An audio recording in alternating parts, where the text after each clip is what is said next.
Thank you, Paul. Good morning, everyone. It's great to be back here in the warm. Wow. I can't believe it, I tell you. I am definitely from this cold, wet country. But anyway, it's a privilege to be here today to see you all and to talk really about my journey, but to obviously bring to life the world of the roles that you all play in a sports person's ambition to be successful. I know there's a variety of professions here, and I'm sure I will probably tick the boxes of some of you as I speak. But just before I do that, I'm just going to introduce myself a little bit more, just so you have a little bit of background about me before I go into the whole injuries, because we might be there a while. So I joined the military. My aspiration was to be in the military since the age of 14. I wasn't very academic at school whatsoever, so the drivers for me were sport and to do things for yourself as an individual. I actually joined when I was 17 years old. I actually joined as a heavy goods vehicle driver. That's what I did for 3 years of my life, but my ambition was to be a physical training instructor, which I did when I was 21 years old. I remained in the military for nearly 10 years, retiring from there, it's always a horrible word, at the age of 27. The reason why is because I got back into my athletics, which I'll speak to you about in a minute. But during my time in the military, you can probably use some of those attributes to say how they correlate to being an Olympic athlete. You know, the discipline, the structured environment, the push to be the best, to show who you are, stand out amongst others, and to really be a driver for change. And being a physical training instructor gave me that opportunity, because my whole mission in life is to help make people feel better, be better, and strive to achieve, not just shout and scream, which of course I had the right to do as a physical training instructor. I didn't do that at all. My other dream since the age of 14 was to be in the Olympic Games. I watched Sebastian Coe win his second gold medal, 1984, Los Angeles Olympics. He won the 1,500 metres. I was sitting in my home, and I just got goosebumps. And it was him. It wasn't that it was a female. It wasn't that it was just because it's British, although that is a major contributor, because being British, I was very proud. And having competed as a junior international athlete, seeing sort of a senior win and just think, oh my gosh, and I got goosebumps. I remember going back into school and telling my best friends I am going to be Olympic champion, and that stayed in my life for the whole time. I had a 12-year international athletics career. I won many medals, 3 at the Commonwealth Games, including gold, twice, 2 European medals, 5 World Championships medals, and 3 Olympic medals. So I think people forget, because of course being Olympic champion and winning 2 gold medals, that's all everyone speaks about, and that's brilliant. I mean, geez, to stand there and say you're a double Olympic champion, you can imagine it's pretty cool. But there was a little bit more to it, and actually I think that's the story that I want to talk about, because you'll see a lot of happy faces there, and yes, most of them were happy faces because actually behind the scenes you're told you weren't going to do it. A lot of the times throughout my career was going to be written off. This injury was going to stop me running forever. You weren't going to reach your full potential that year because you hadn't been training enough. Having a lot of that said to you and still have an ambition, one is a driver because you want to show people wrong, but secondly is a limiting factor because of course in your head you start to doubt yourself at some stage. All of these races were because I had the heart to do it, definitely, had the willpower to achieve. I worked extremely hard to get where I got. I always had an ambition to be Olympic champion, and nothing was good enough unless I got that. But it was good enough if I put everything into it and got a medal that I was never expecting. And I'm going to go through that a little bit now. So now this, I suppose, is not unusual for an athlete to see lots of scans and pictures, and you know, this is just a very small selection. But you know, it's not unusual for an athlete to go through so many ups and downs and so many medical symptoms, because you're pushing your body to the absolute extreme, like literally to the extreme. And actually, when people turn around and say, were some of those injuries caused by overtraining? Well, I probably now would look at it and go, yeah, possibly they were. But at that time, do you know they're overtraining? Not necessarily, because when you're trying to be the best, there's a fine line between being at world champion standard, okay, in terms of your times that you're going to run or the effort you're going to put in, to tipping over that line and getting injured. But actually you don't know where that fine line is, because every year you are getting better or perceived to get better if you are stronger, have less injuries, less problems, more consistency. So actually there is no, this is your limit.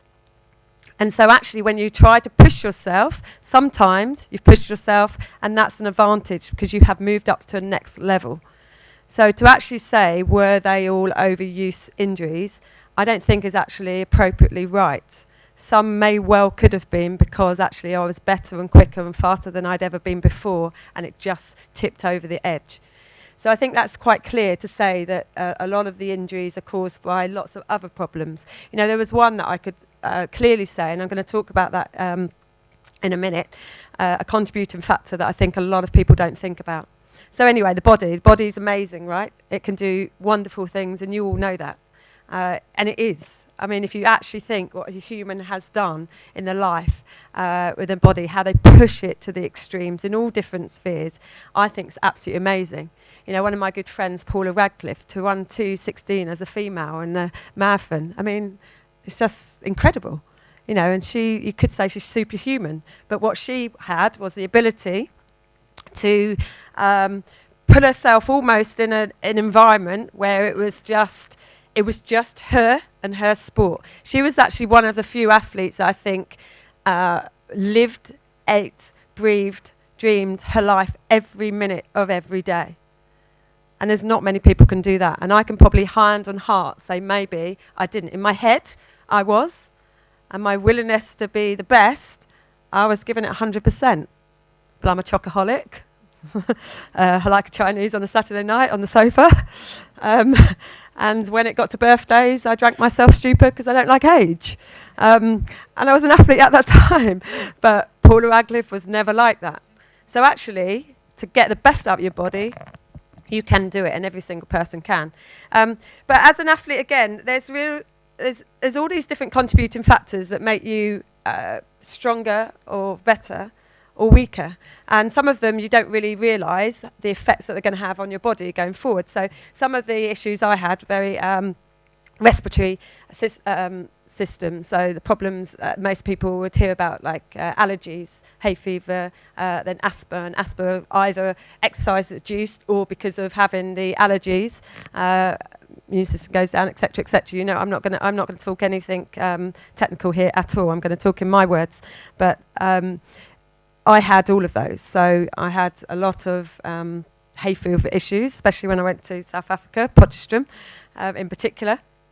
The pollens, the grasses, the trees just did not agree with me whatsoever. So I had to go back onto asthma pumps. And then, of course, as a sports person, you've got to make sure that everything, I don't know if it's still called the same thing now, TUE, is it? Maybe still the same, where you have to get all the certificates and everything to say that you can have the pumps, you know. So when you're training and actually it's about hay fever, and then you can't compete until you've got all of these kind of paperwork to say that you can actually take your asthma pumps, you know, it kind of it's more than just going to the doctor and say, could I have an asthma pump? So you have to really think, do you need it? Well, if you can't breathe, literally, and you can't do the training, yes, you do. So, and then you started taking hay fever tablets. And if you're a person like me that hated taking any form of tablet whatsoever, because of course all the drug issues, and if you take the wrong thing, then maybe you get caught and stuff like that, that was never going to happen to me. So I'd always be so kind of, questioning, can I take a hay fever tablet? You know, show me, how can I, you know, then you have to go through all the procedure of looking through everything on anti-doping and looking through the type of medicine that you're taking, but not just the name of it or the ingredient. So you have to go through all the process, every single ingredient. So it's just a big whole minefield of just being ill. And you do take that on board, but you hope that you've got the right advice from the doctors as well. Of course, and there's a lot of trust that's put in to your team around you to ensure that you are getting 100% the right advice. So that's actually a general one, and so many athletes will actually say the same, you know, be allergic to a lot of things, have asthma, and actually that's probably the simplest one, the easiest one, you don't really mind about that. The bone, obviously, bone health is a big thing in sport, especially in women, female athletes. I've done a lot of work on the female athlete triad, which is a lot of it to do with bone problems, and I had stress fracture in my left tibia, and this one actually was one of the ones I'd say was a contributing factor. I'd won a Commonwealth Games gold in 1994, European silver medal, also then gone on to win 2 World Championship medals in the 800 and 1500 metres in 1995. So going into 1996, I was probably a favourite to be an Olympic champion. My dream since 14 was to be an Olympic champion, and here I was, a military soldier, using my leave to go away and compete. And fortunately, I became a very successful athlete quite quickly when I came back as a senior, because I think I was so physically strong as a female. Being a physical training instructor, of course, when you're climbing ropes and you're running around with your boots and your webbing and tabbing and you're going over the salt courses and, you know, and all of those sort of things, and then thinking about, oh, can you run around the track fast enough? Actually, the track fast enough didn't really count at that time because I was 100% as a soldier. But actually, it proved to me that being strong in the body and in the mind could actually overtake some of the maybe the intricate details of running faster on a track, around a track in a circle, basically. But there was this one point that made a big change and actually was a starting point for a lot of my issues. I was sponsored by a company for 4 years, and I used to run in the same pair of trainers, same model for that 4 years.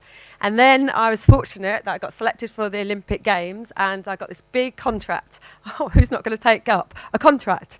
And that contract came, a big, big contract, and well, big for me at that time when, you know, you're not earning a lot of money. It came, and I just changed trainers. I mean, trainers are trainers, right? Trainers are trainers, so that's all I knew. Literally 2 weeks before the Olympic Games, I changed my trainers and spikes. My coach didn't know about any difference. I didn't know. They were just flashy, nice, coloured, and I started training them. I flew over to Tallahassee, our holding camp. Atlanta was the Olympic Games. And as I was flying over, I felt this bruise on my leg. So we got to Tallahassee. I went to see the doctor. I said, oh, I've got this real bad bruise on my leg. I'd literally done an hour run before I got on the plane, so I didn't think it was that bad. Went for a bone scan. He said, you've got a stress fracture. You're going to have to go home. I was like, there is no way I'm going home. There's no way I can go home. I was 26 years old. That could have been my first and my last Olympic Games. And he said, you've got 2 choices. You go home or you risk breaking your leg completely if you fall. I said, I'd rather take the risk than to go home and think, if only, or what if. So, of course, the medical intervention for that was to make sure that the pain wasn't the pain that I was feeling at the time. I used to have injections into the bone, and it was literally the needle was scratching on the bone, you know, trying to numb the pain. And it wasn't so much the pain of that, it was more the psychological effects that were happening, because here I was at my prime, really believing I could be Olympic champion that year, spending that 2 weeks in a pool. So instead of kind of doing my final preparation, keeping the speed up, keeping like mentally tough, in my head it's like, God, I haven't done this, I haven't done that, you know, everybody else is like really in tip-top shape and I'm going to lose my sharpness. I ran the Olympic Games. I ran the 800 metres heats, I got through. I ran the 800 metres semi-final, I got through. I ran the 800 metres final. With 200 metres to go, I went for it. I was leading that race, and anyway, everyone overtook me, and I ended up getting pipped on the line for 4th. So I lost a medal by 1/10 of a second with a stress fracture. So things are possible. Stupid maybe, but things are possible. And I suppose for me, what happened after that was the fact that it was the realisation that actually, as with the body again, you actually can still do things. I think a lot of it was the mind that was letting me down, thinking that I wasn't as good as I could have been. And yes, the sharpness wasn't there. And maybe I would never have won the Olympic title. But coming 4th was real pain in the ass, I'm telling you.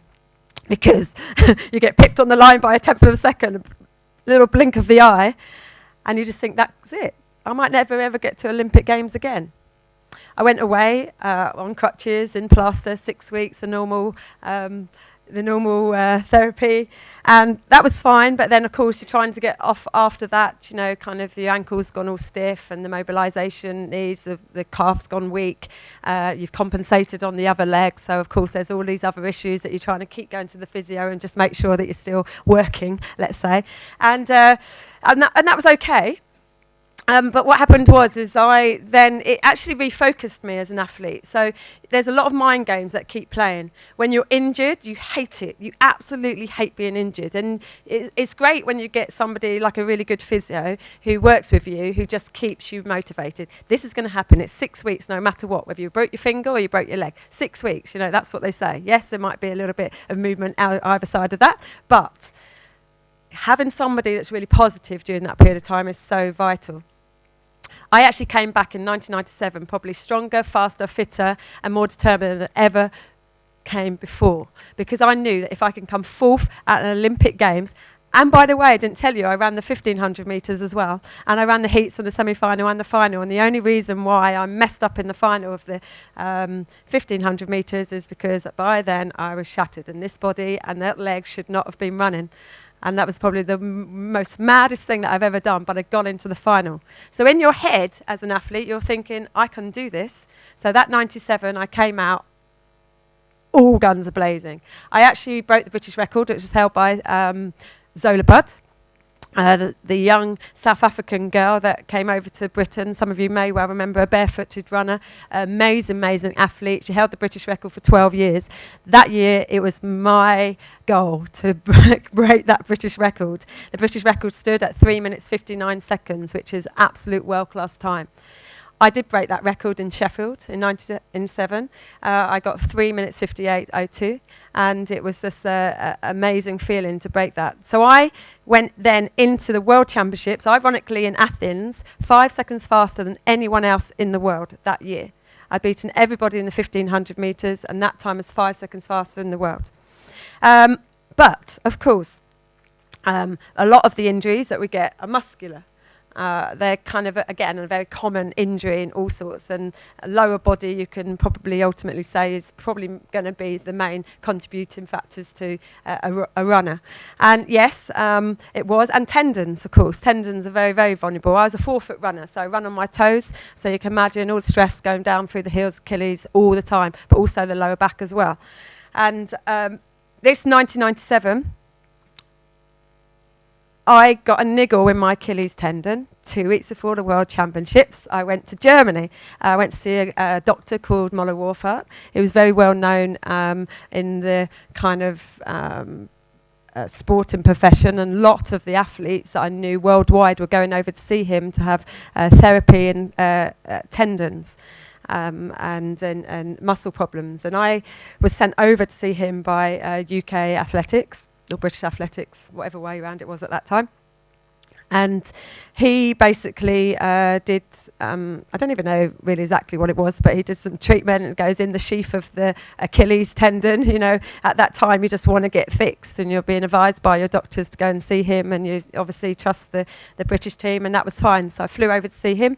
I got it right in the sheath. He used to inject, I think, well, someone said it's calf's blood, but I don't know if that's just to put you off or whatever. But so I had injections in the sheath, and he used to kind of massage that in. And it was so painful. I mean, I can't describe to you some of the pain that you get, you know, when you've got all these needles, injections going into tendons and, you know, hips and knees, and disgusting. But so I was in Germany, and what happened is I had to go and stay that night. So I'm in crutches because I wasn't allowed to put my foot down, just to make sure that the treatment was working.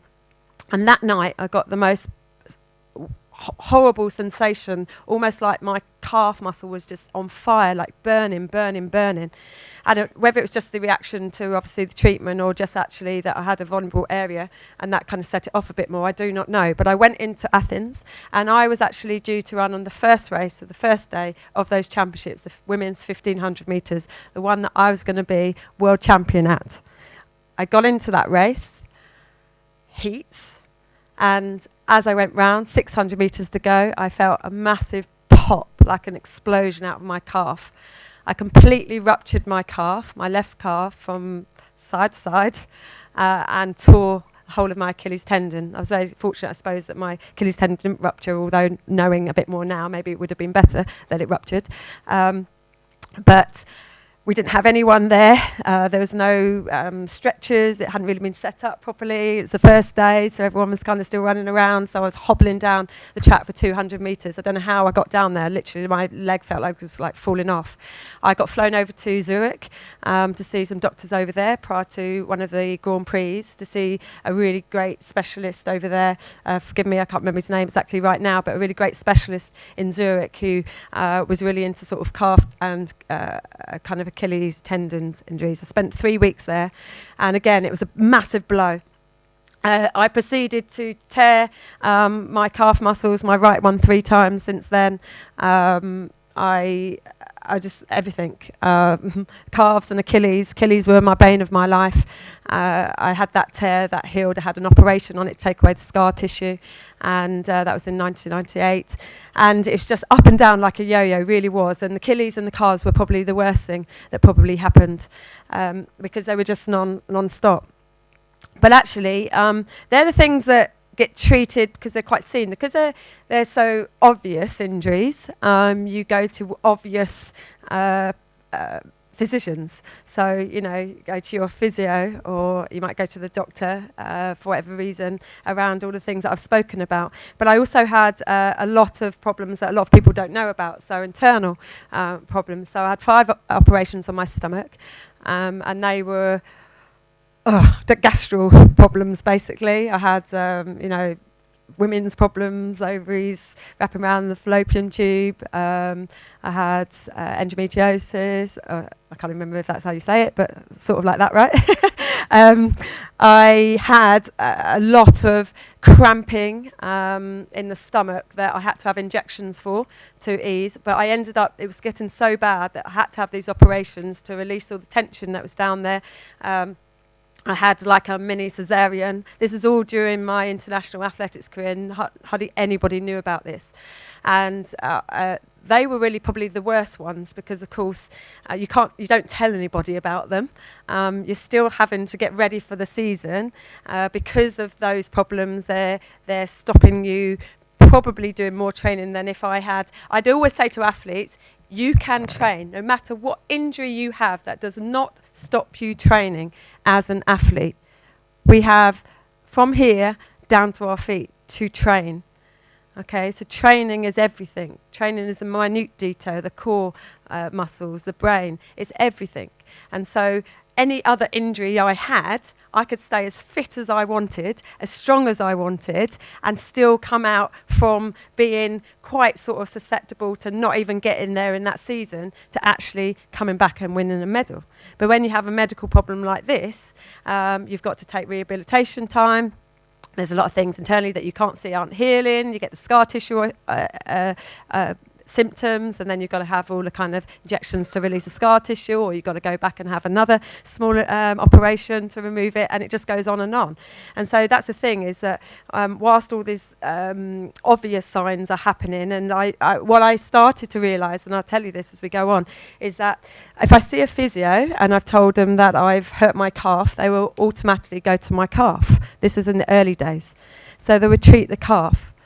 But were they treating the symptom? I don't know.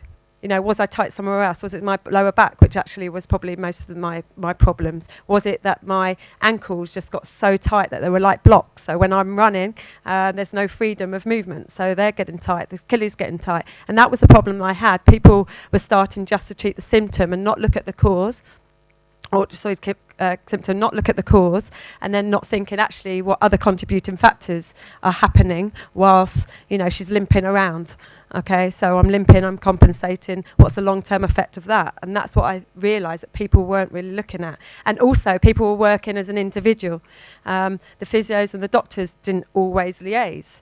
Now, of course, again, when you're talking about a team, that's everybody has to talk to everyone. So if the coach wasn't really engaged with the physio treatment, the coach would say, oh, you can carry on training, etc., etc. And so that was one of the things that I think was happened. Also, I was diagnosed, a doctor diagnosed me in 1999 with glandular fever. Now, whether that's chronic fatigue syndrome, glandular fever, again, you'll have to make up the decisions of what comes first, what doesn't, what's the actual diagnosis. But I was diagnosed with that, and actually started working with a sports, what was he now? Not psychologist. Physiologist, sports physiologist. And I thought I'd try and do that because he was looking at the whole about recovery. So training at your peak, looking at your recovery with your watches, etc. And it didn't kind of work because I always have this belief that you know how hard to push your body. And I didn't like being dictated by kind of a watch and a heart rate, and that was just how I was as an athlete. So again, every athlete is different. Every athlete gets motivated by different things, and actually every athlete and coach can assess you in different ways. Mine was, how quick's my heart rate going? I can take that myself, or my coach can with watch. I didn't need a watch to actually do it. But in 2001, again, I got then diagnosed with the Epstein-Barr virus, so return of the glandular fever. What I failed to mention is that in 1998, after my calf rupture and Achilles tendon, I actually won a silver medal at the Commonwealth Games. Luckily, it was in October, so it gave me a bit more time to get over that. 1999, when I had glandular fever, when I was only told that I can do 1 minute walk a day. And then when I felt okay with 1 minute walk, and this was in the January, again in South Africa, this time in Stellenbosch, I could do 5 minutes jog, and I had to keep my heart rate, and this is the time that I did need my watch, as low as possible. And then when I felt okay doing 5 minutes jog a day, I could then up that to doing a 100-metre sprint. And that was it. Why? Because you get your heart rate up over a small period of time, and then it comes back down, and you have to be full recovered so I can do it again. So I started going from 5-minute runs for about 2 weeks, and then a week of 100-metre reps, full recovery, so about 10 minutes, and then another 100-metre rep. For a middle distance runner, this is hell, I'm telling you. But I managed to get over it. Somehow I managed to get over this because I actually went to World Championships.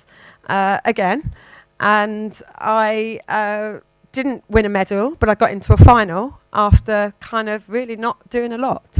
The calf tears that I got in 2000, Olympic Games, Sydney, again, Potterstrom's giving me bad luck, Paul. In Potterstrom, I got another calf tear. Had a scan, they told me it's 12 centimetres calf tear. You're best off not running, doing any training, etc., etc. And that's when I worked out about different types of training. So going in the pool, aqua jogging with a running belt on, simulating your training inside a pool, trying to keep as fit, focused as possible. Going in the gym, doing 2 hours of gym a day, an hour on the stepper machine to try and keep, the core muscles, the glutes, the legs, everything as strong as possible, doing an hour of weights. So actually what I did is manage to work out a way of keeping this body fit, healthy, fast, strong, without actually running. So what happened that year is that I got to 6 weeks before the Olympic Games, and that's when I was allowed to run. Only 6 weeks before the Olympic Games. I got to those Olympic Games. I got in the semi-final. I got in the final. 200 metres to go, I was leading. With 50 metres to go, I was still in front. Then I looked up at this big screen, and I couldn't believe I was in the lead. And what happens is your head starts to go. One girl goes past me, Maria Matola from Mozambique, probably the best middle distance runner ever for 800 metres. The next girl goes past me, Steffi Graf from, I think she was Austria, not the tennis player. Goes past me, and the next thing I cross the line in third. I'd won a bronze medal at the Olympic Games with only 6 weeks of running. Impossible, right? Clearly not. So what happened differently that year is that people started to understand my body, understanding what kept me fit, healthy and active whilst treating the injury problems that I were having. And if you have been going as long as I had, so it's like about, knowledge, reputation, people, muscle memory, etc., heart, I suppose, desire to win, and pushing yourself beyond extremes, the body can still do a lot of things. So writing off somebody early on is not the way to do it. And I'm telling you, it's never the way. It's never ends. That the end point is never the end point until the date runs out. Yeah? So if there's somebody getting ready for an event, it's not over until that date passes. And that was the key for my team as well, knowing that, hold on a minute, don't ever be negative, don't ever write an athlete off until the last minute. So I had a lot. I had tonsillitis, you name it, I had it. I'm not sure what else I could have probably had, but I did. So I damaged a femoral nerve in my leg on one of the years, lost all the sensation in my leg for 5 months totally, in my quad. That was from doing a cross-country race a bit earlier on this was, because of biomechanically, I wasn't very strong. And I also got depression. Depression isn't something that many athletes speak about, and it's probably not one that's really, really known, but I did. And I got depression, I think, personally, because of everything else that had gone on. This was in 2003, a year before the Olympic Games. I had basically gone through the mill with the injuries that I've spoken about, the illnesses, the setbacks, the doubts. But it also pushed myself to win all those medals that I spoke to you about at the beginning. And actually, again, when you go on a physio bed, on a table, you see a doctor, most of the time in sport, you're just talking about the here and now. You're just talking about the fact that you feel fatigued. You feel, something doesn't feel right in your body. You're limping. You've hurt your Achilles. You've obviously got a stress fracture. You kind of just don't feel well because you've kind of eaten something bad. You only talk about the here and now and then why you're going in for that appointment. What you never talk about with people is how all those things have affected you over a period of time. How do you feel inside? What is it making you feel, the fact that you've got an injury? How can we help you stay positive and keep your mindset change? And I actually went through a really bad time because in my head, I believed I could be Olympic champion. How can I not be Olympic champion having won all those medals with all those injuries? This is what I used to say to myself. How can I not be Olympic champion? I've stayed here, I've fought, I've shown you, I can do it, I'm fighting.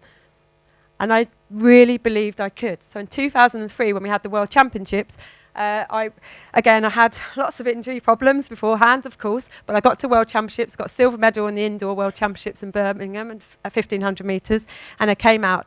And 3 weeks before the World Championships, I was in a training camp. It all got too much, and I started self-harm. It's the worst thing that can ever happen to somebody who is as confident as I am, who's had a military career, thinks that they can do anything, who is like normally the most positive person you can ever meet.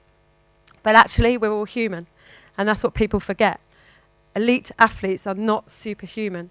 They are human, and they can only do things if everything else is put in place for them. And actually, the team are the most important people behind us. And sometimes we don't recognise it ourselves, how important that team is.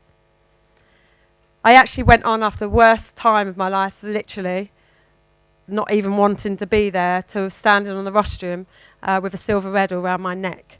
That was probably the changing point for me, because I thought if I can get to that point, the lowest, where I didn't even want to get up higher, and I can stand on a rostrum and win a silver medal, I can do this. Right? Yeah. So, 2004, this is where this man comes in. 2004 was a pivotal year, turning point for me, because I knew it was going to be my last Olympic Games. It was, I was 34 years old. I was not going to be going till I was 38, I'm telling you. I was not going to be going till I was 38. I went back to Potsdam, and actually that year was the World Indoor Championships again. And I fell. I was favourite to win the 1,500 metres, and I fell. And I remember bouncing down the track, like literally ricocheting down the track. And my back just like, oh my gosh. But in my head, because at the beginning of the year, I'd sat down with Zahai Peters, who was part of the team of UK Athletics, who I suppose became a little bit of like a mentor to me. Ali Rose, who was a physiotherapist, Brian English, who was a doctor. And we sat down with them and said, what is going to get me to those Olympic Games in one piece? And it was that this body could not get ill or get injured.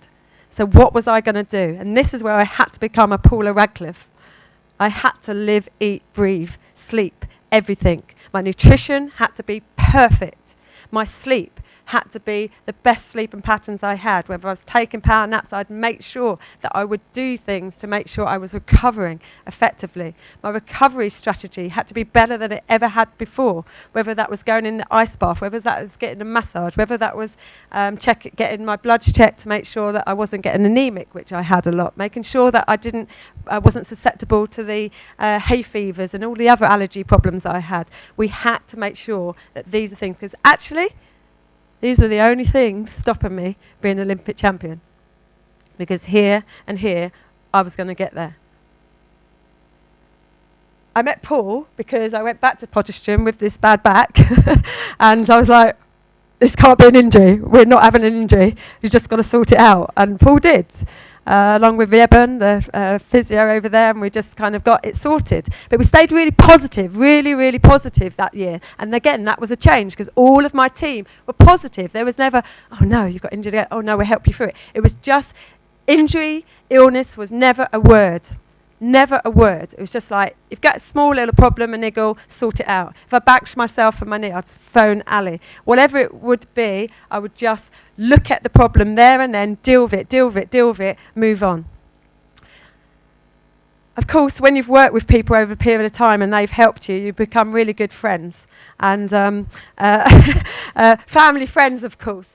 This was actually at my 40th birthday party. And you can imagine, you meet somebody one day that you don't even know, and when they've helped you and they believe in you, I'm telling you, athletes stay friends with you for the rest of your life. These are my medical team. This was my medical team and my coach. These are the people that lived, ate and breathed my dream. They were going to get me to Athens in one piece, both psychologically and physically. And that was the turning point for me. Athens 2004 definitely changed my life. I can't tell you enough how those pictures and that journey meant to me. And I think it meant even more. This one was the 1,500 metres. This was the second race in the calendar. So 6 races. 3 for the 800 and 3 for the 15. Now, that is a picture of relief as much as excitement, I can tell you. You know, when you've won something like that and you've kind of got to the point where, is it ever going to come true? I can't explain the feeling, the emotions that go through. But the thing is, I was this athlete that everyone now remembers as Olympic champion, but there's many athletes and sports people that you'll work with will never get to that because they either give up because they just cannot cope. They don't get the right advice and it all goes horribly wrong. They don't have the support team around them that have the time and energy to keep picking them up and keep dealing with the ongoing problems. But actually, when it's right, it's right. If an athlete is good enough, they will get there. They just need kind of a bit of support and the cotton wool around them to do it. In a minute, I'm just going to quickly show you my Athens 2004, for those that haven't got a clue who I am. I'm going to show you Athens 2004 clip. Just a little bit of background behind these two. So this was the 800 metres. So the 800 metres, I never ever thought I'd win Olympic title, ever. I'd been one of the best. I'd won my bronze medal in Sydney.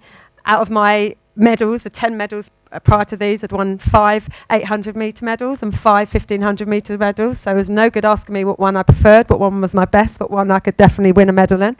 I had no idea. But all I did know is that I was at the peak of my career. I had not got injured since falling. that meant that psychologically I'd got stronger, more confident again, believed in myself even more.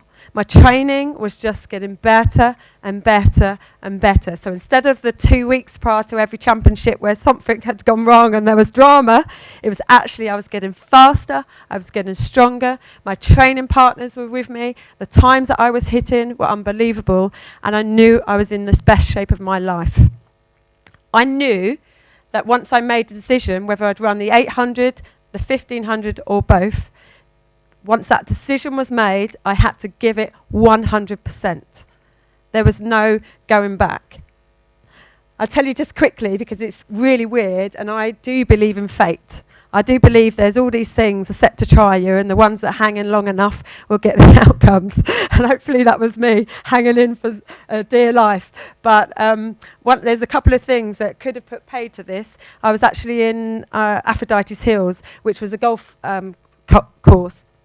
And we were all there as the middle distance team. And I just done like a really good session. And I'd come back from this session. In fact, this session was to make me decide whether I was going to do the 8 or the 1500 metres.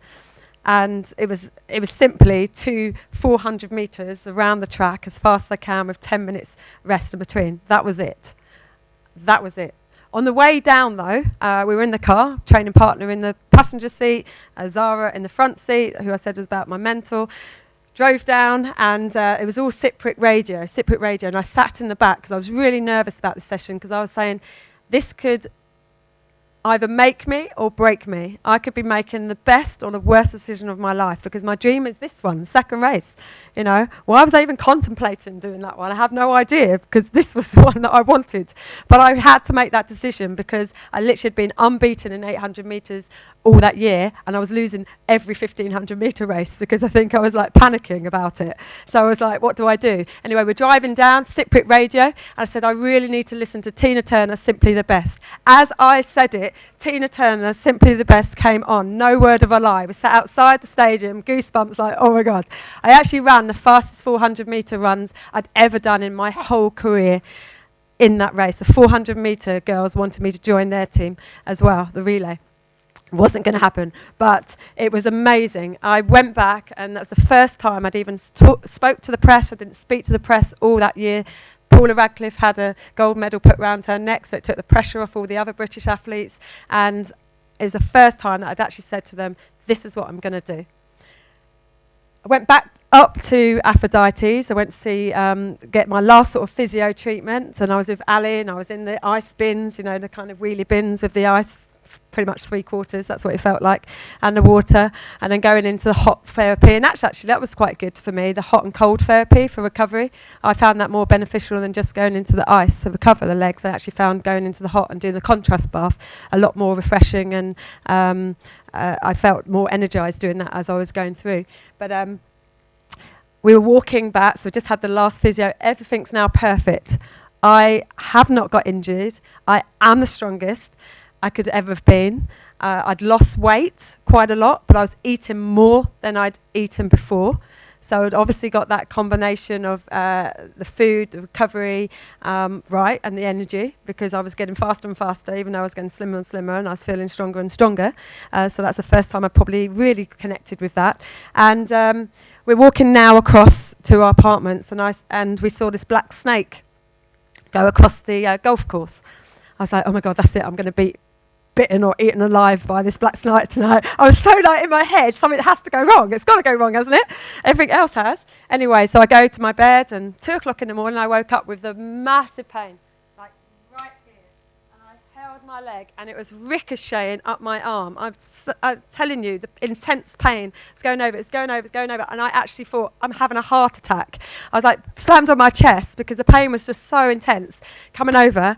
I was in tears. I didn't know what to do. I was trying to phone the medical team, but all the phones were off. It's 2 o'clock in the morning. So I got out of bed in this right state, walked up to the medical team. They took me in really quickly because now obviously everyone's panicking that something's going to go wrong. Looked me over and saw 2 pinprick marks on the back of my leg. I said, "You've been bitten." So we go back down to my room, shake out the beds, and this black millipede like this literally went out of my bed. That night I was in the hospital checking that I wasn't poisoned by this thing. And yeah, it could have gone wrong. So anyway, yes, luckily it didn't. And I flew over to Athens. I'd made my mind up that I'm going to do the 8 and the 15. Why not? Because anything could happen in life. And so anyway, I suppose the rest is history. But really just to say that, you know, athletes do really appreciate all the support they get, because you can't do it on your own. No matter whether you're in a team environment or as an individual athlete, you are an individual at heart. And everything that affects you can affect you as an individual or everyone around you. So getting the right team is crucial.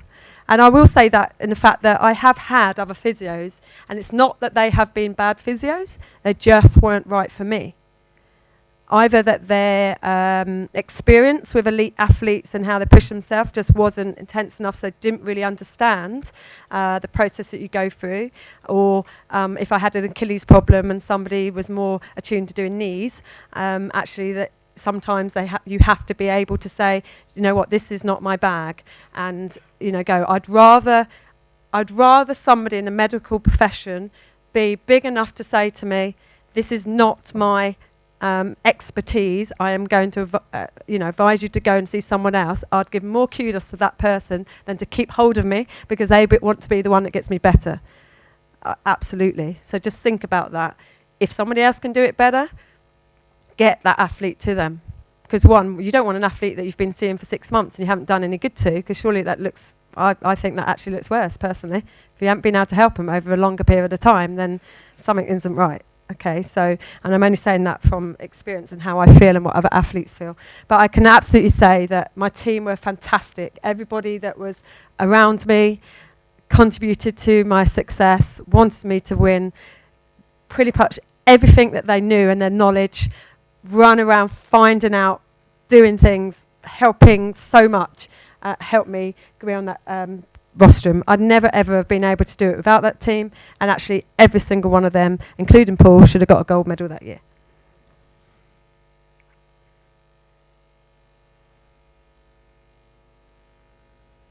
Let's see if I can do this.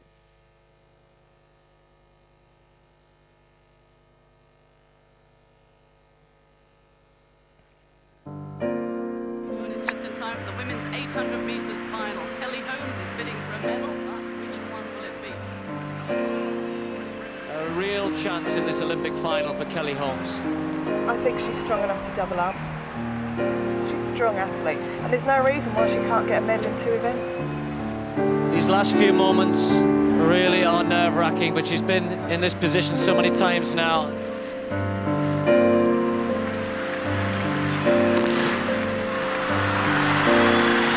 All those dreams, and then something goes wrong, and I just thought everything's going too good and it's going to go away from me again. Kelly Holmes attacking on the outside. What has Matola got left? Has Andrianova got anything? What about Miles Clark? Kelly Holmes fighting for the gold medal with her training partner Maria Matola. Kelly Holmes bringing it home for Britain. Can she get there? Come on, Kelly!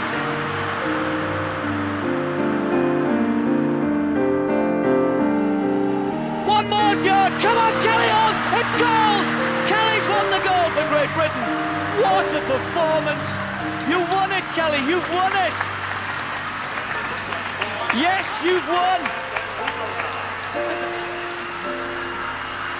Olympic champion, you've been waiting a lot of years for this. You've finally done it, girl.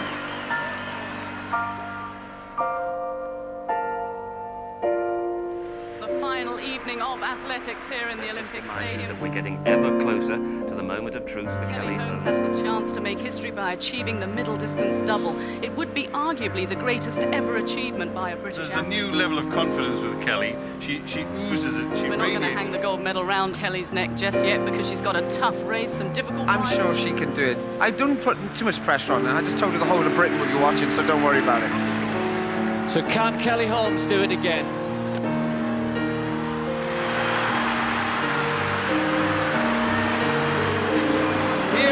Kelly Holmes. There's a lot of pushing and shoving there. Thomas Shova didn't seem to have much, but she's going to go with Kelly. Kelly coming on the outside, looks so easy. Has she got enough in the home straight? Hayetska tries to move out, but Kelly looking round to see where the danger is. There doesn't appear to be too much. Now she's got to push on. Now she's got to kick for home. Kelly Holmes going for 2 gold medals. It's going to be an historic second goal.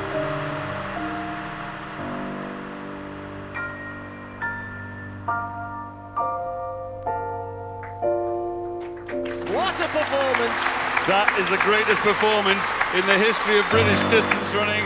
Kelly Holmes has done now, at the age of 34, what she's been threatening to do for the last 10 or 12 years. She is the double Olympic champion. Thank you very much.